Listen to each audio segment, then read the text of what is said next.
Yvonne was a mother of two. She had two children. She lived on the southwest side of Grand Rapids, Wyoming area.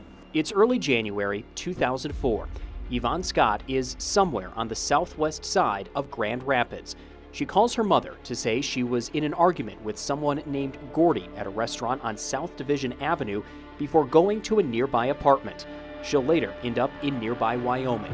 What we know is that on January 2nd, that she was last seen getting into a vehicle. She had an argument with some people at an apartment, and she did make contact with one of our other local agencies here, Wyoming Police Department, to make a report about, I believe it was some stolen items. She didn't want to press any charges that night, so that's where that case kind of was put to rest. Deputies say Yvonne appeared intoxicated and had apparently had a sexual encounter a short time earlier with two men who later placed her in a chokehold and robbed her before tossing her from a pickup truck they were driving. Yvonne has not been seen or heard from since. There has been no contact from anyone.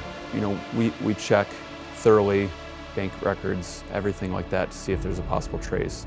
You know, going back to 2004, luckily we had some technology around that we can, you know, try to backtrack, try to track down that way.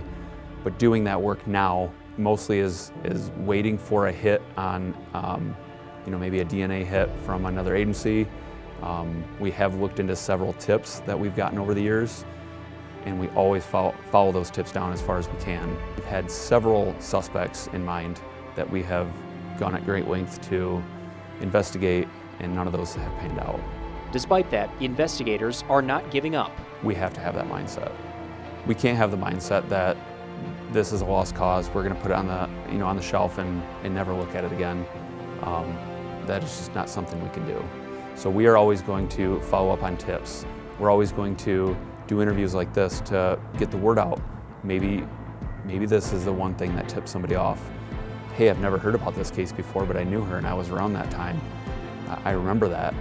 Maybe it's someone that, you know, was involved and has matured and has gotten to the point in their life that they don't want this to be on their conscience. They don't want this mindset and have to carry it throughout life. Maybe this is time that they say, yep, I'm gonna say something. I'm gonna put closure to this case for the family, for her children, for the investigators. That's what we're hoping for. If you have any information about what may have happened to Yvonne Scott, contact the Kent County Sheriff's Office. In Kent County, David Lynan, 9 and 10 News.